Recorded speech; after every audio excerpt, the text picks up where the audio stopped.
To put it in perspective for a kindergarten and a first grader at home, not having any idea that this would come to be, but to say to them, if we come back to nothing, what would you have wished you had? The area around here after Katrina looked like a war zone. It was as if a bomb had gone off. You smelled this terrible smell of dirt and wet mud that just seemed to hang in the air forever. And your world was gray. The wind actually took the trees and just stripped them of all color. Everywhere you looked was this endless brown, this endless gray. Where is everybody? There was nobody here. It was dead. Nobody was here. Pass Christian was literally wiped off the map. There's no other way to say it. The cell phones were out, communication was down. That was one of the creepiest parts after the storm, was to feel that disconnect. You're cut off from your own property, you're cut off from knowing how your neighbors fared, how your friends fared. Sewage lines had burst and there was, of course, unclean, unhealthy water flooding the town, so you were unable to get in safely. When they did let us back in, we had to get a series of shots in order to enter the city and sign a waiver saying that we would not sue if we caught some horrendous disease. Our students their heads were sticking out of roofs of buildings, trying to get away from the water. Can you imagine a sixth grader who has to come to school and learn after he spent 8 hours with his head sticking out of an attic, waiting for somebody to rescue him? 85% of our students and our employees had totally lost everything. I mean, everything. Some people didn't even have a slab left because when they went back, the storm had taken their slab away. When I went down to where my school used to be and there was nothing left, it was more than I could take in. What do you mean everything's gone? She said, everything. What about Pass Christian Elementary School? It's gone. What about Pass Christian Middle School?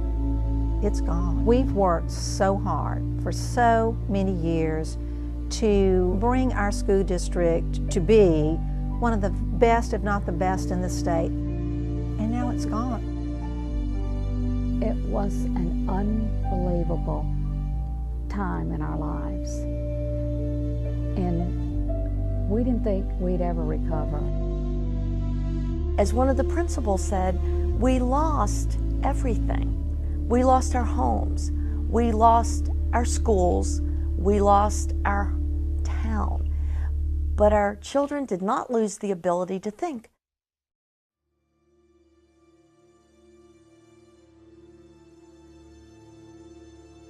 Our superintendent and support staff was committed to being sure that we returned, because we were not going to lose a year in the life of a child and their education on our watch. We just cannot let that happen. We've all worked too hard. It's a great place. We've got to do whatever we need to do to get our school up and going again. We had to rebuild everything, going from ground zero.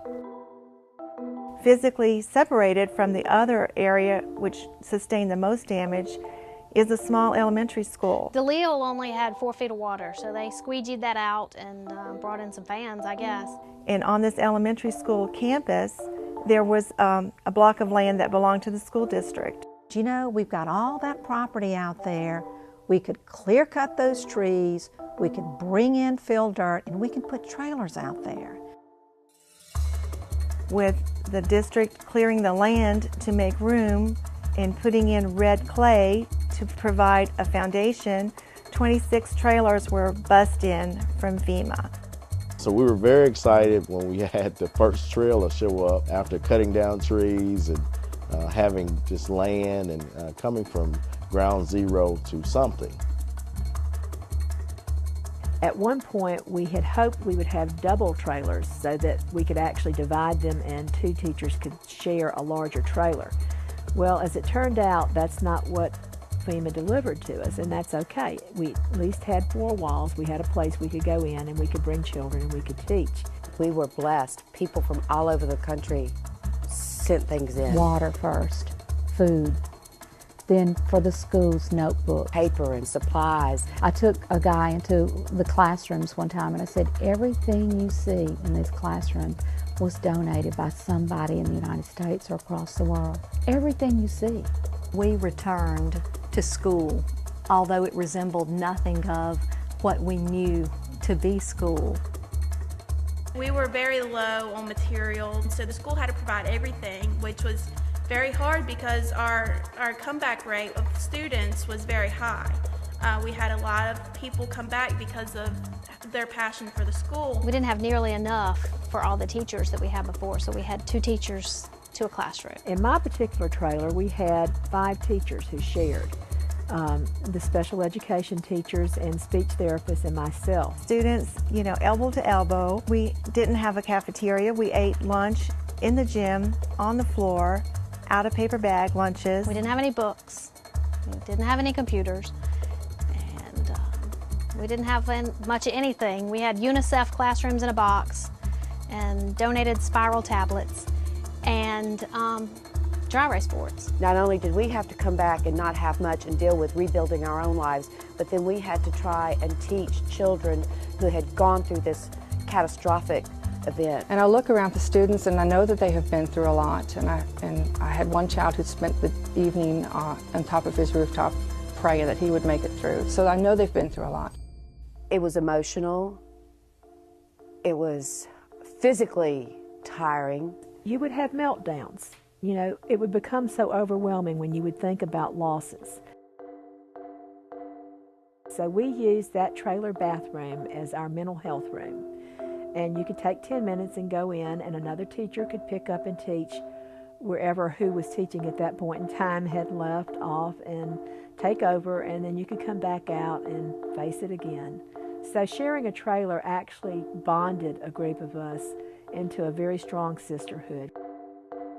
That was how we started school in October, but we couldn't have been happier to be back at school.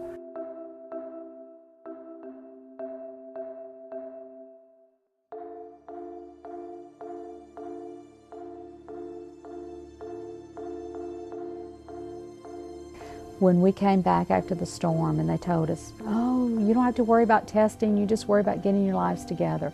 And then a couple of months later they said, well, you are going to have to worry about testing. And you look and you say, well, what are we going to do now? Without a textbook, what are we going to do?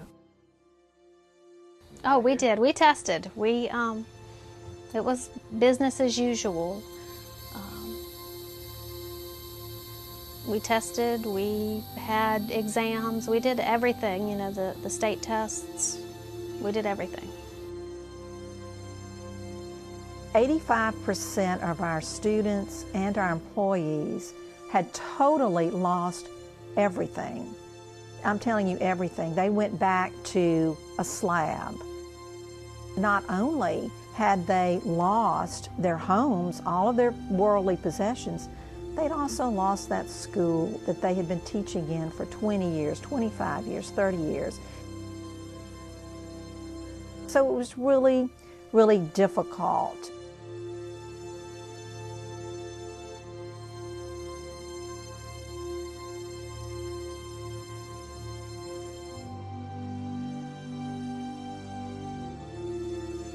When our test scores came back, our standardized test scores, even though we had lost 6 weeks of school at the elementary level, 7 weeks at the high school level, our students still performed as top performers in the state. We were then a level 5, which was considered the best in the state, superior.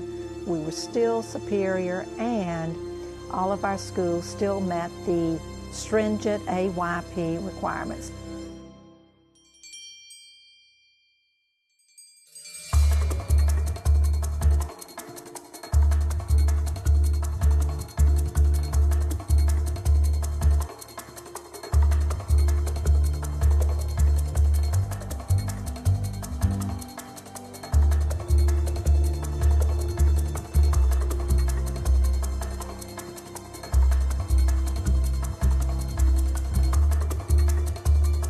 The thinking maps were very fortunate for us then because we didn't have textbooks, we didn't have worksheets, we didn't have copy machines. We had our whiteboards and we had donated paper. Our kids' test scores didn't show that. They didn't reflect that they had not been in school. They were just what we would have expected had we been in school the whole time. So, with our experiences, we've realized it is not about the material things. We can replace those. But it does become about the things that have become a part of you that you take with you wherever you go.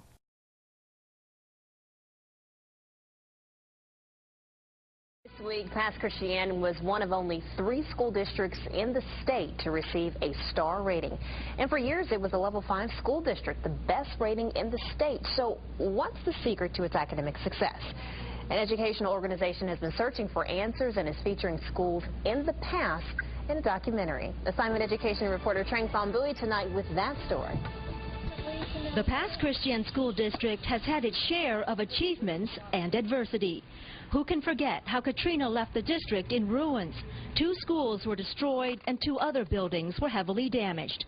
Yet through it all, the district continued to earn quite a reputation for academic excellence, from winning the National Blue Ribbon Award to becoming the top performing school in the state.